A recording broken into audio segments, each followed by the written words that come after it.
So we're starting with mass. Mass is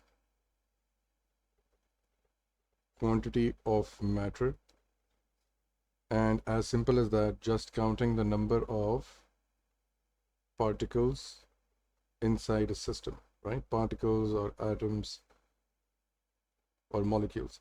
So for example, if we have an object, if you count all the particles inside of it, all the tiny atoms that actually make up that object, this individual particle is what we're referring to, and when we count all of them, that is what we account as mass, which eventually becomes the quantity of substance or matter inside that object.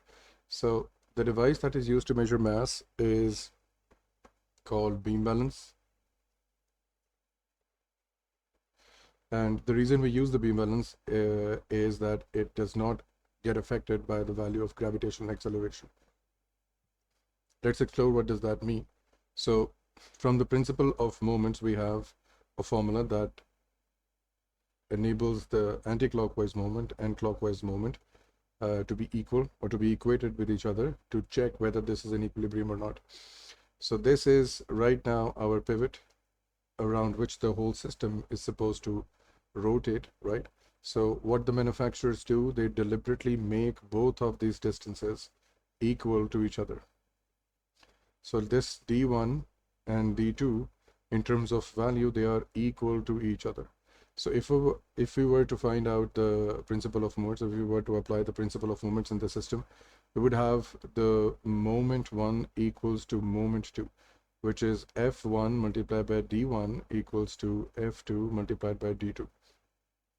Now, since we know that the only force over here is because of the weight of the object, and we will get to that later, but we know that weight is equal to mg, so F gets replaced with mg dot d1 equals to m. This is m1, this is m2g dot d2.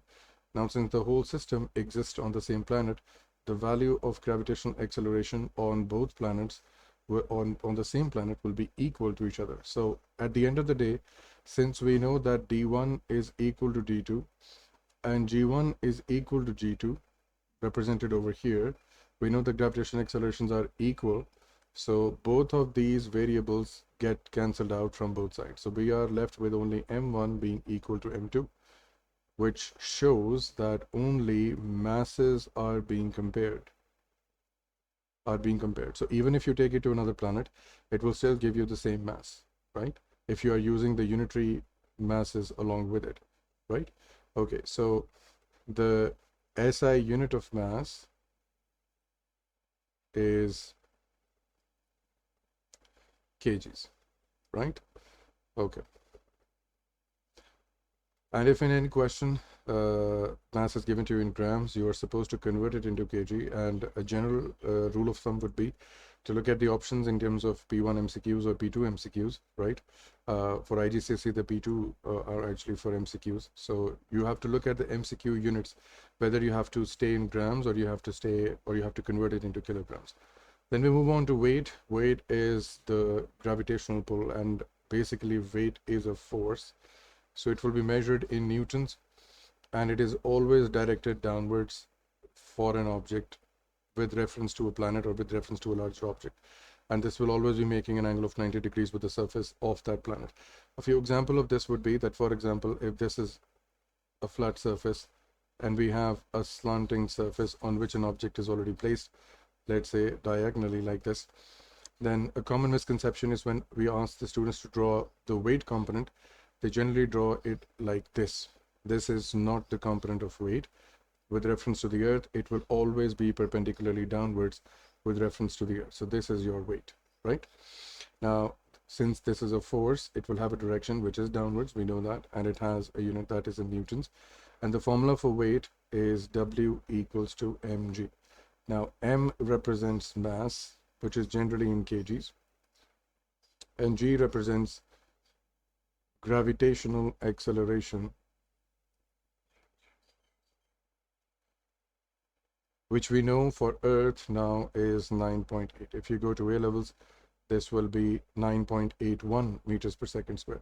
Sometimes you will see this, the same unit or the same value represented as gravitational field strength. So if he mentions gravitational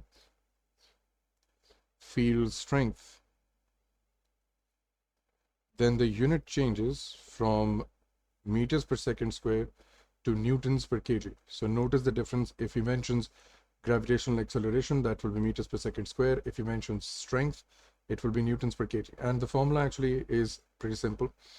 It comes from W equals to mg. If you notice W equals to mg in terms of their base units, you will notice that weight is in newtons, mass is in kg, and since we are finding the unit of g, we'll keep it as it is. You take kg over there, you get newton over kg as g. So this unit is plausible and acceptable. The instruments used to measure weight are, this is known as your electronic balance. You see this in departmental stores sometimes. And this is your spring balance, which is, again, since it has a spring has a force, forces are represented in newtons. So basically what we do is that the force of spring equals the weight of the object up to whatever reading. For example, if the pointer is at this position, and we know that the value of kx, which comes from the spring, is going to be equal to mg. Now we can use this to find mass as well, but primarily directly onto the scale, the value of weight is usually mentioned, right? So spring balance is a common choice to measure weight. Now let's look at the difference between mass and weight. Now, for the sake of example, let's say that we have a mass, or we have an object that has a mass of 100 kgs, and we take the same object to two different planets. We take it to Earth, and then we take it to Moon. So this is our Earth, where the value of G is equal to 9.8 newtons per kg. And we take it to the Moon, where the value of G, M, is equal to 1.7 meters per second square. Now, please be advised that the Newton per kg unit is equal to meters per second square. Both of these formulas originate from the same idea. So we know that F equals to ma and W equals to mg. So they have the same units. In this case, we generally find Newton per kg. And in this case, the acceleration is represented as meters per second square. It's the same thing, just with different names. So don't be confused by this. The examiner sometimes gives you meters per second square, sometimes it gives you this unit. It will still be the unit of G. It will still be the value of G. So if we take both masses to different planets and apply the formula for W, that is mg, we notice that over here 100 multiplied by 9.8 is going to give you 980 newtons, and over here 100 multiplied by 1.6, sorry, it will be 1.7 as given above. 1.7 gives you 170 newtons of force. What does that mean? It means that the point that we need to notice is that the mass is exactly the same for both planets. The mass is not changing. But since the value of gravitational pull, or the gravitational acceleration, or the gravitational field strength, since that is different for both planets, the force exerted by each planet on this object is different. So the Earth will be pulling this object with a force of 980 newtons. Moon will be pulling this object with a force of 170 newtons, just because the value of G is different, although the masses were same, right? Okay, then we move towards volume. Volume is simply occupied space, and the unit of volume is in meter cube. Sometimes you'll find this in centimeter cube and also in millimeter cube. These are the common units, but generally the SI unit is in meter cube. The common formulas for uniform objects, for example, your cubes and sphere, we must be familiar with that. So in this case, it should be length multiplied by breadth multiplied by height. And if we do a unitary analysis, we understand that if the length is in meters, breadth is in meters, and the height is in meters, the unit comes out as meter cube.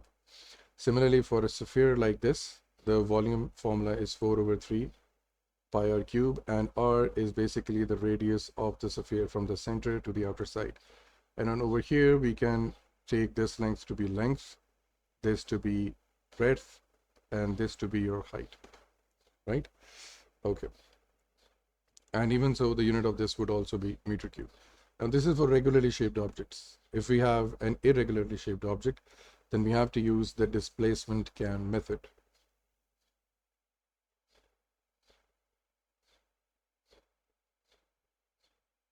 In that situation, what we do is we fill out, let's say, a beaker or a measuring cylinder that already has some liquid in it, right?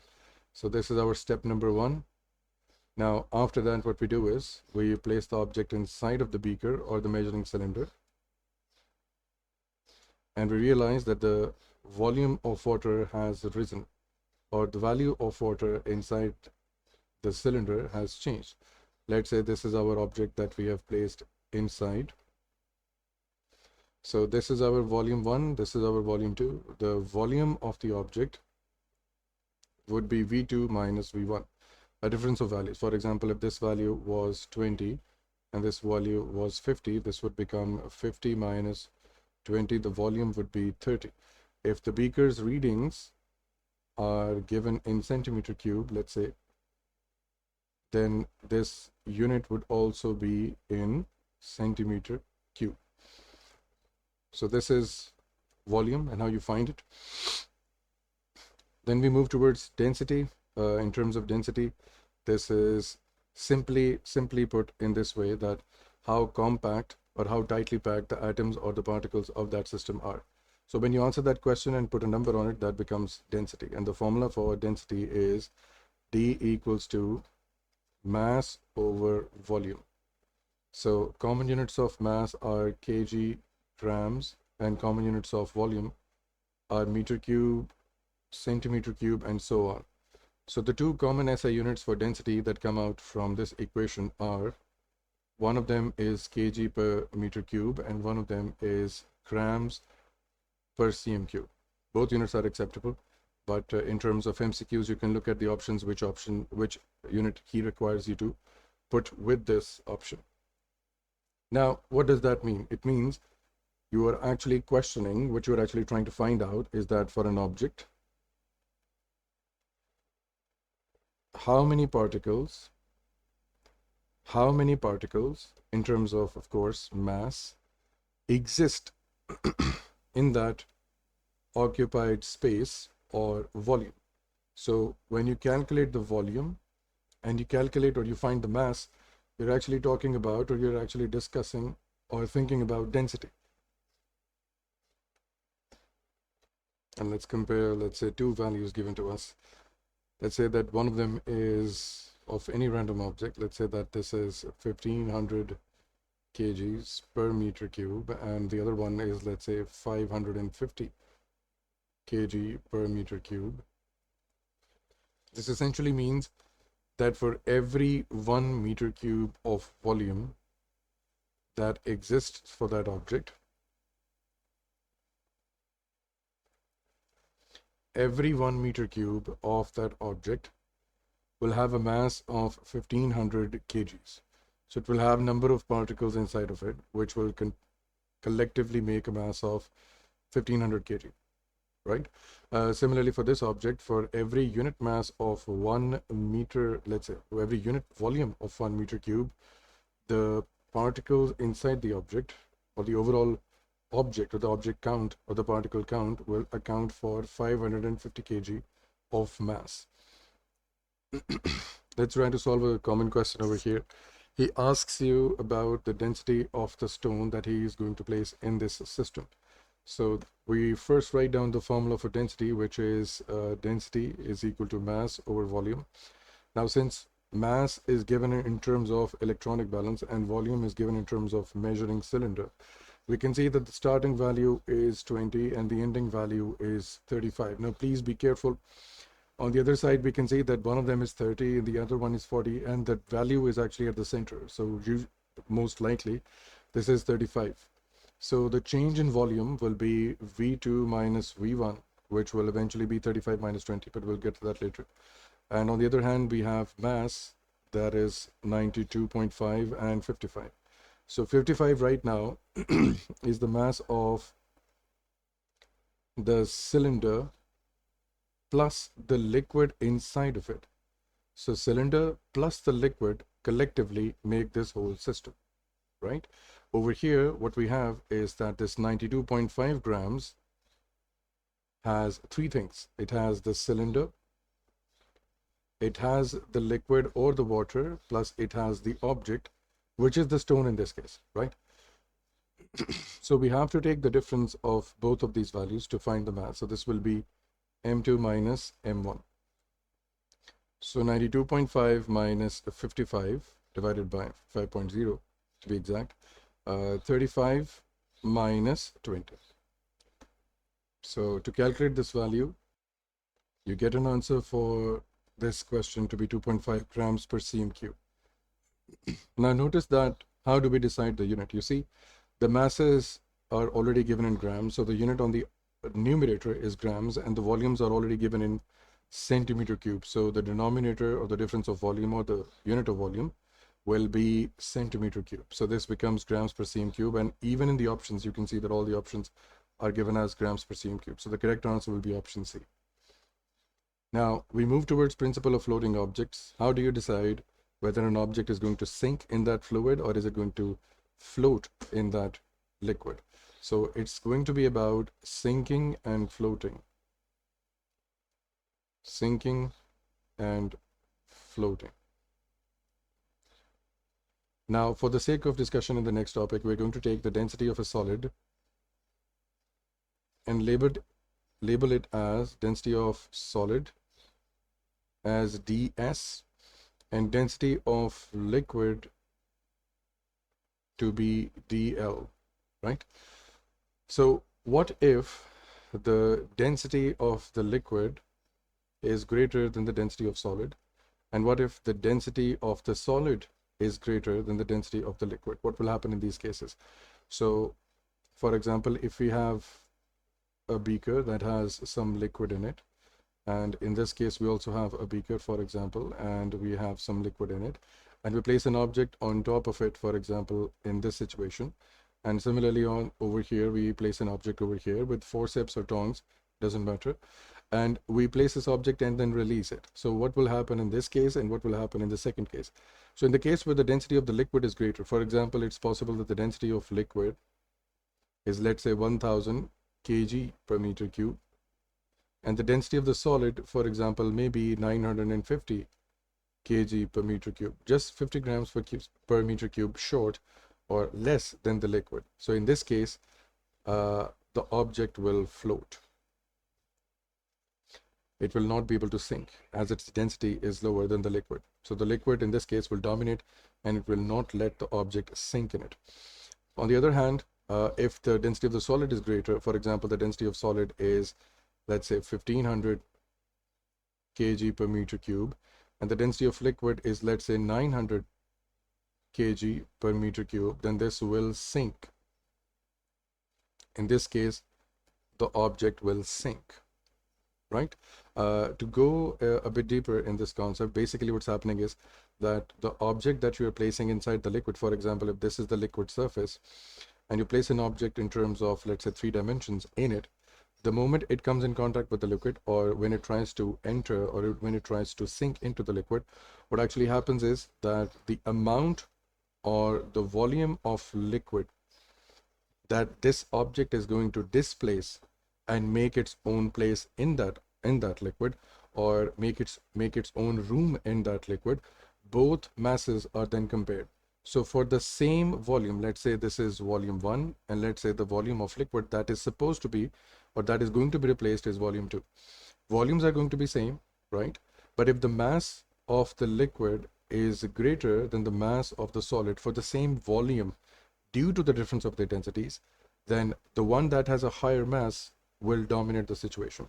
If for the same size, for the same volume, the mass of the liquid is greater than the mass of the solid for the same size and volume of the liquid that is being displaced, then of course the liquid density is greater and it will not let this object enter.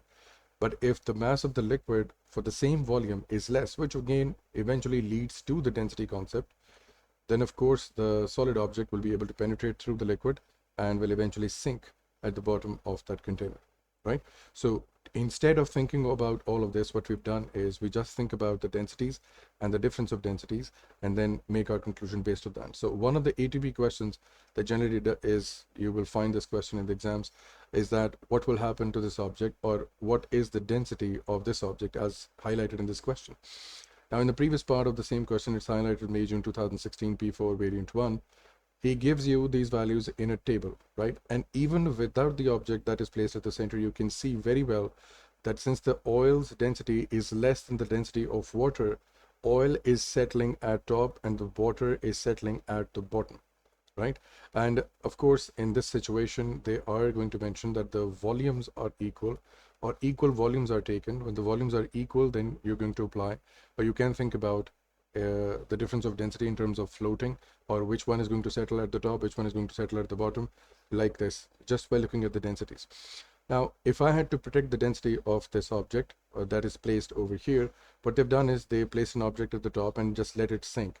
Whether it sinks or not, it's not the criteria right now, or they didn't know about that. So what they observed is that it settled down and couldn't go beyond this point. It couldn't enter into water. It just could go only through liquid, through oil. So what we can gauge in this situation is that the density of this liquid, of this object, is greater than oil, but it's less than water. Because if it had been greater than water, then it would go even down and settle at the bottom. So we are sure about this, that it is not more than 1. And let's trace the values. It's not more than 1, but it is certainly greater than 0.9. So this is what our answer is going to be. That state what position of the block. It tells us about the density of this object, which is going to be between, you will write this down, that it is going to be between the density of water and the density of oil, which is between 0.9 to 1.0, right?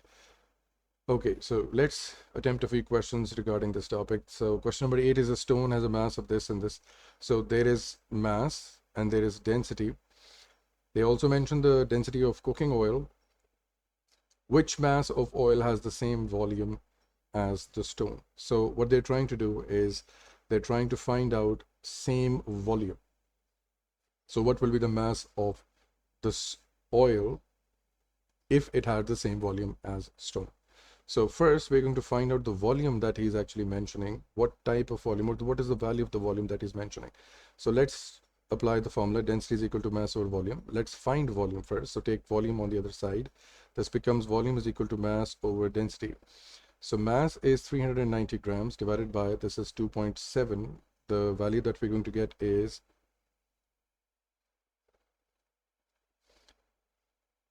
144.4. Since it is cm cube, so I'll write cm cube. Now, of course, this is a recurring decimal place. On your calculators, you will find a fraction for that. But right now, I'm using a decimal calculator. So now we repeat the calculation for cooking oil for the same volume. Be advised that we're talking about the same volume. So we are going to use the value 144 in the second calculation. So again, using density is equal to mass over volume, right? We want to find mass. We have the density of oil, which is 0.90. We are going to take volume over there. Again, we're going to use 144.44 and so on for mass. And then we get the value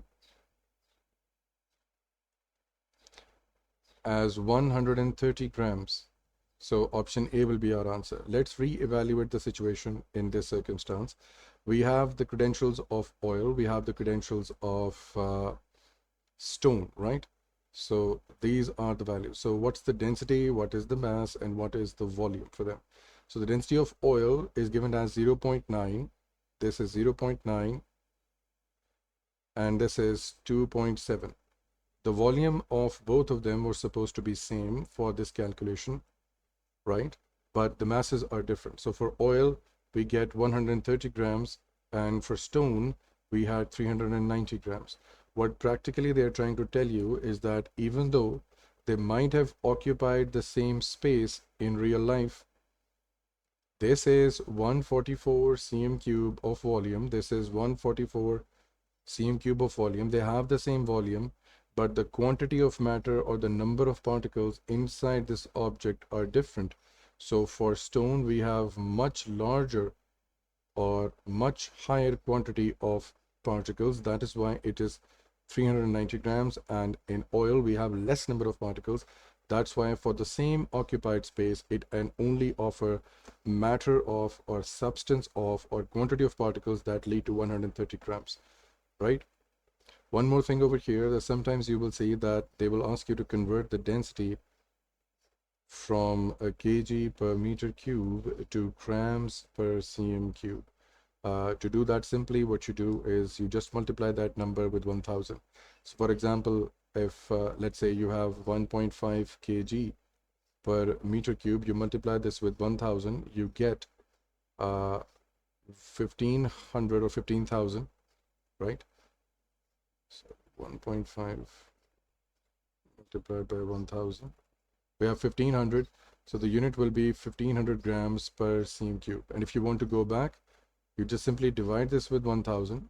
So you go from grams per cm cube back to kg per meter cube. This is your shortcut. This is a trick. You want to get into detail that you want to convert kg to grams first and then meter cube to centimeter cube.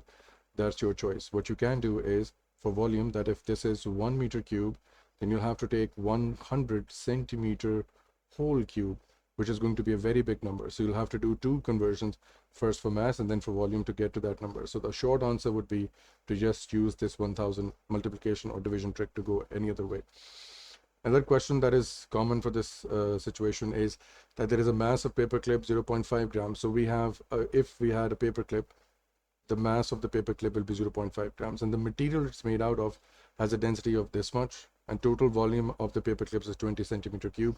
He says how many number of paper clips are there. So if we have the density, we have the volume. First, let's find out the mass of the paper clips that's already there. So we have a density is equal to mass over volume. The density is 8, mass is what we don't know, and volume is 20. So you take 20 over there and you find mass. So you get 160 grams of mass. Total mass of those 20 paper clips. If you had 20 paper clips in quantity like this, so these, how many number of paper clips? So if one of them, and you had a volume of 20 centimeter cube, the total mass would be 160 grams. I was asking you how many paper clips are there. So one paper clip is 0.5 grams. So how many would be in 160 grams? You can apply this ratio and you can clearly see that the answer will be 320, double of this, right? So simple mathematical calculation. And on the other hand, we have this one of the common questions in mass, weight, and density. We have paper clips. The paper is sold as 80 grams per meter square. This means that a 10,000 centimeter square has a mass of 80 grams. So if we had a sheet that was this big, that had an area of 10,000 centimeters square, and if we weighed it, it would have a mass of 80 grams in this much area, right? And they mentioned that the thickness of this sheet in the next statement, I'm exaggerating this for you because of course we have to understand the question.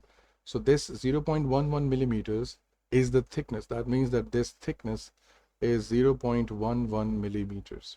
Now, since I can see that all my units, even in the question, are in centimeters, this is centimeter, this is in meter square, we can ignore that because the question requires centimeter square or centimeter cube. So I'm going to convert all my units to centimeters. So to convert this, I'm going to divide this with 10 so that I can go from millimeters to centimeters.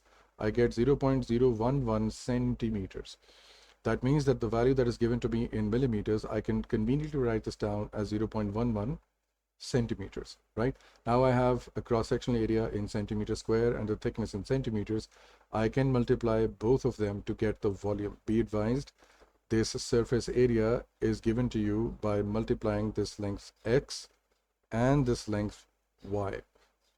They've already done that for you. To find out the area, you should have multiplied x with y, which already has an answer of 10,000 centimeters square. It's already given to you. Now to find out the volume, what you're supposed to do, let's call this thickness t. You're supposed to multiply x with y with t so that your unit becomes centimeter cube and you're finding the volume. That is the main confusion here. But X and Y are already given to you, so this will be 10,000. And the thickness we've already converted into centimeters, so 0.11 centimeter.